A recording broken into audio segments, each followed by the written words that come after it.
What's up, guys? We're doing today's lesson in video format, and the topic is one that is so critical to me.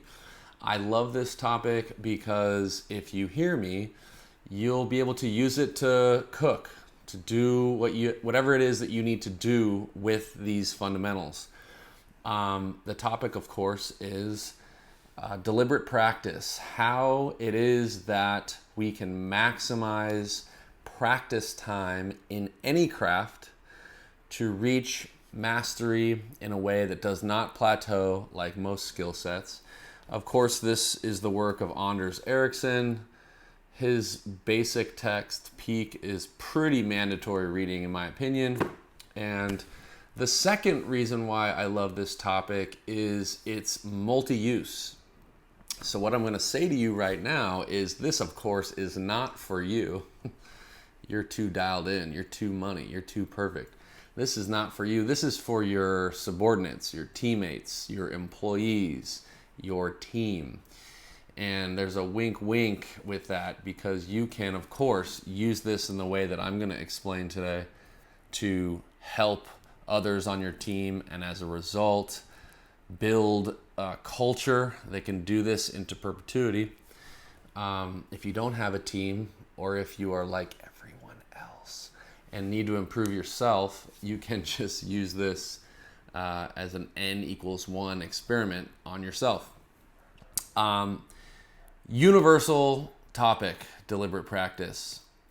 It can be used to get good at anything. Playing the piano, public speaking, sales, doesn't matter. And we use this in my businesses all the time.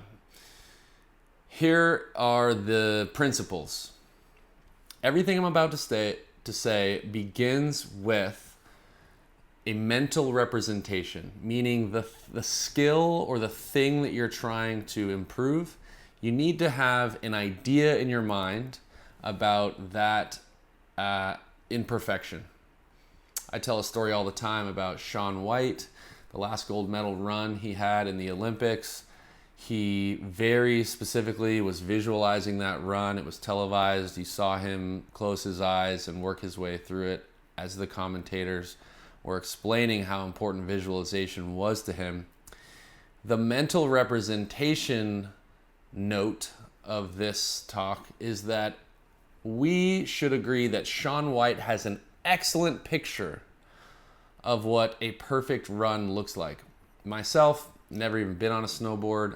I guess can see a good run when I notice, but it's not as discerning as Shaun White's. When I try to picture a perfect run, it has less detail, is less specific, is less accurate than Shaun White's. When I was a baseball player, I could feel and see nuances about a swing that maybe you couldn't, for example.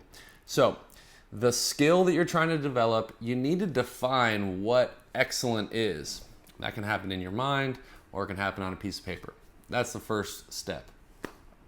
Then there are 3 subsequent steps. And the first step is that the drill that we're doing needs to be a clear stretch goal. I would write that down. Step 1, clear stretch goal. This means that the drill that you are doing needs to be harder than real life. It needs to be harder than the current skill level of the person practicing. Think about a basketball practice drill. It might be setting up cones or boundaries, and the athlete needs to dribble only to their left to make jump shots to their left, right? It is not all of the options of a regular game. It's specifically stretching them in a clear, outcome-oriented way. That is the first criteria. Second criteria, there needs to be immediate informative feedback, okay? Immediate informative feedback is key.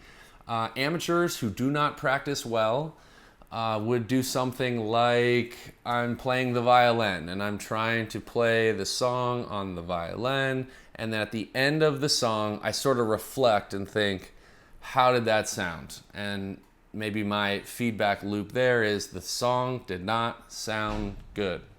Okay.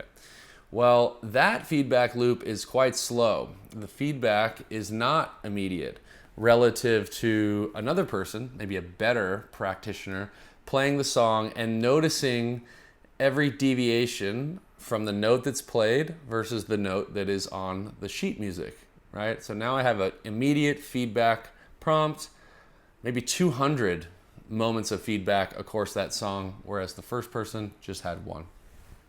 The third element, we all have this down when it comes to practice, is we need repetition, okay? And that's it.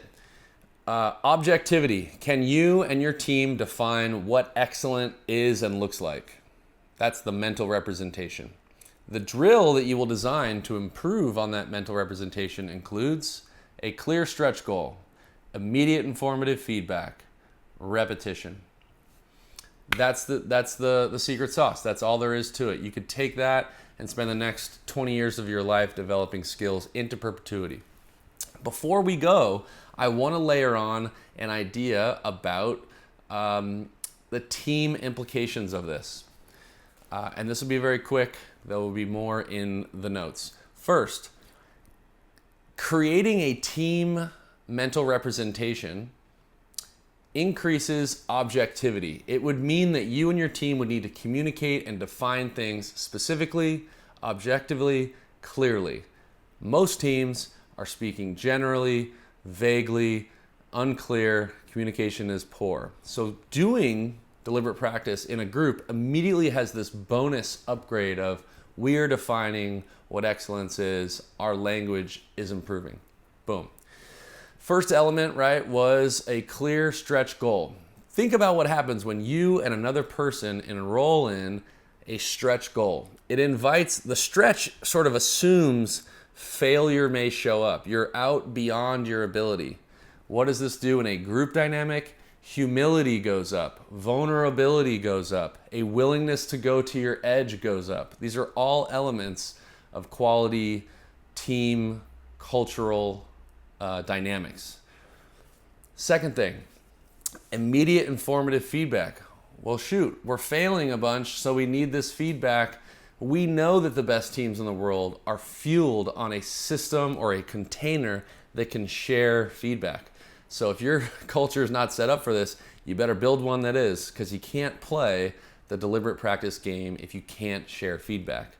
So I love deliberate practice because it guarantees the exchange of feedback. When I'm working on something with people who are technically more junior than me in the organization, doesn't really mean a lot, we're a flat organization, there is that dynamic where I am almost like methodically receiving feedback from all directions, and I'm giving it and receiving it, and it's forced a culture where feedback is given. And because of these dynamics of deliberate practice, you have no excuse. There's a time and a place to practice this feedback element. The last thing, repetition, that just means we're getting after it in a focused way. I think that if you were to share the elements of deliberate practice and offer that you and maybe anybody who's curious on your team would like to enroll in deliberate practice, anything from how you pick up the phone, copywriting on emails, any skill set that is needing improvement in your organization, not only will the skill set improve, those cultural elements will make it worthwhile. That's all I have for you now in the video. Dive into the written material and please pop off in the Telegram. Thank you very much.